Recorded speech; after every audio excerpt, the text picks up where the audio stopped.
When you say niggas, what does that mean to you? It's the way I grew up. My culture is, I grew up in Bushwick. If I'm a rat, you a rat. The only difference, I ain't black. I'm not up it on you making fun of people's deaths. I feel that's a reckless type of behavior. Then who do you think is more reckless, me or Lil Durk? You know what I mean? Because they do it. I talk facts. I talk facts. I don't talk facts. These are facts. I spit so much facts. I talk nothing but facts. 6ix9ine talks nothing but the truth. No, you do not. For those who are not familiar with 6ix9ine, he's an artist from Brooklyn, New York who made a name for himself off his controversial behavior, his colorful appearance, and music. But we're not here to talk about 6ix9ine, or otherwise known as Daniel Hernandez, and his origin story. We're here to talk about what I believe to be his strange obsession with black culture. Let's dive in. As we know, 6ix9ine first gained attention as a member of the Nine Trey Bloods, and his career catapulted because he always stood out. He was a Mexican kid with rainbow hair who surrounded himself with mostly black people. You know, we never seen none like him before. But as we know, the story of 6ix9ine, the notorious Nine Trey Blood member, changed as he was later indicted with racketeering charges and cooperated with authorities, or otherwise known as he ratted. After being released from prison, 6ix9ine went on a mission to troll every rapper that he could think of and try to prove to the world that his acts of snitching was justifiable because he wasn't the only rapper in the music industry to do so. We knew Gunna wasn't no gangster when he told the first time and we swept it under the rug. You call that accountability? But Gunna ain't tell no first time. Oh, he didn't? No. They actually have the same exact color. He just had on the hood and you know. This guy really created a whole entire PowerPoint presentation trying to show the world that Gunna allegedly snitched. Like, my God, if he snitched or he didn't, you already ratted. It's time to move on.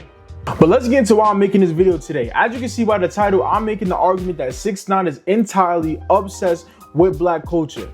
And before I explain why, I want to give you a little context. Take a look at this clip right here. What? I take what? And I'm gonna take this conversation to a dark place.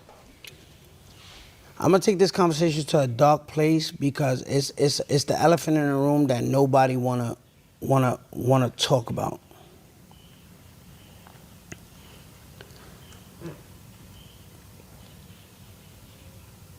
In Chicago, and we're talking about Chicago, people die everywhere, but let's talk about Chicago, right? I'm from New York. People die in New York.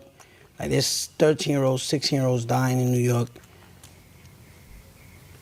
In Miami, I live here now, there's people dying too, but let's focus on Chicago.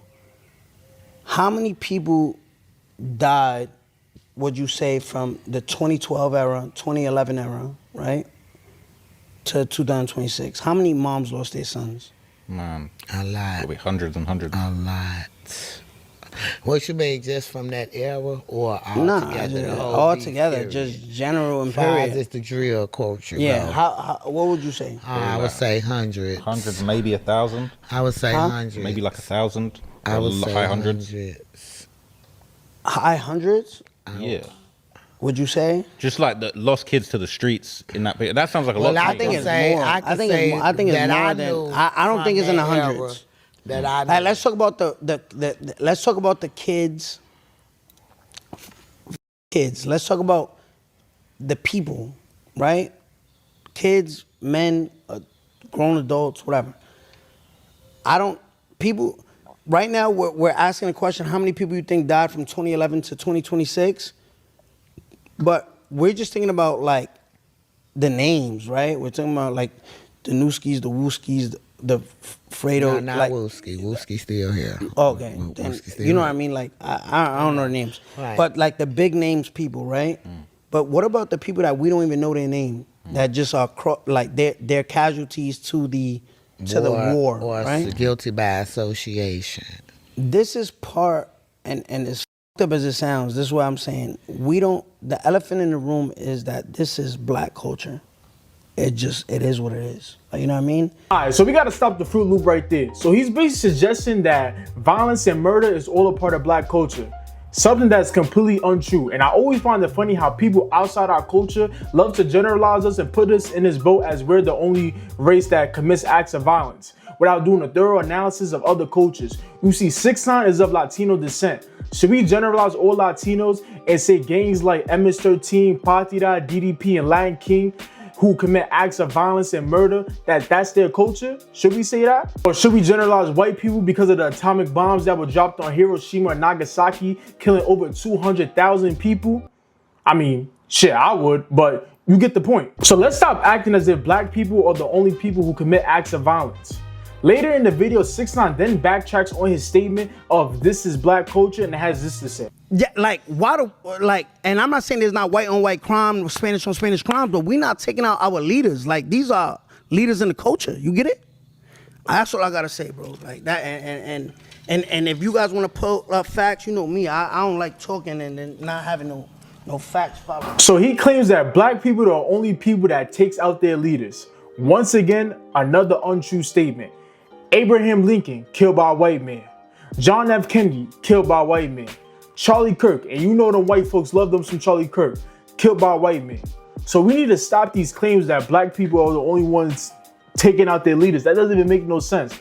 6ix9ine, for a person who prides himself all facts, you sure don't speak it. Facts. But you know what? Let's discuss the sad truth of 6ix9ine. 6ix9ine built most of his career by embracing black culture.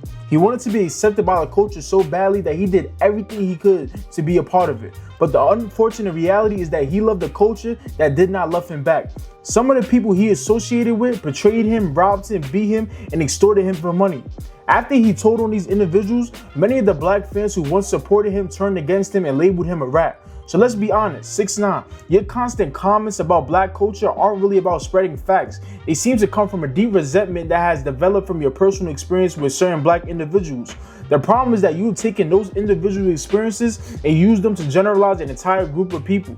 You try to capitalize off our culture, and now that the culture no longer accepts you, you're bouncing from one community to another, looking for a place where you feel accepted. That's why you make Spanish music now. That's why you're hanging around personalities like Aiden Rose, and that's fine. I'm glad you're trying to find your lane, just as long as that lane isn't with us. Another issue I have with 6ix9ine is his lack of growth and accountability. Yes, you cooperated with the authorities, fine, but why are you still trying to expose other people for doing the same thing instead of using your platform to help young people avoid the path you went down? Why not encourage kids who listen to your music to stay away from gangs, violence, and crime? But instead, you do and say childish things like this. Me being Young Thug, me being Little Baby, me being 21 Savage, I don't see all those comments. Yo, Gunna's better than all of y'all. So now what they're trying to do is saying, listen, if we create a movement saying fuck the streets, it's going to make it okay. It's like a jail-free card, right? It's saying, hey, guys, we're only letting Gunna in because fuck, the streets is dead. This is exactly why I say people who are not part of our culture should not have an opinion. I don't care if Gunna ratted, Young Thug ratted. If you see an influential black man trying to start a movement, preventing kids from going down a path of being in the streets, why do you have such an opinion on it? What does it matter to you anyway? But anyways, man, that's the end of the video. I just want to come on here and talk about this Fruit Loop real quick because he's been having such an opinion on our people, and I'm tired that he has such a platform to speak about these things, given that the platform that he has is built off the basis of black people. But you know what? That's why we also have social media, so other people can come and talk about these things as well, and that's what I'm doing. But yeah, make sure to like, comment, and subscribe, and let me know what else you guys want to see. But without further ado, my name's Jay Floyd, and I'm out. One love.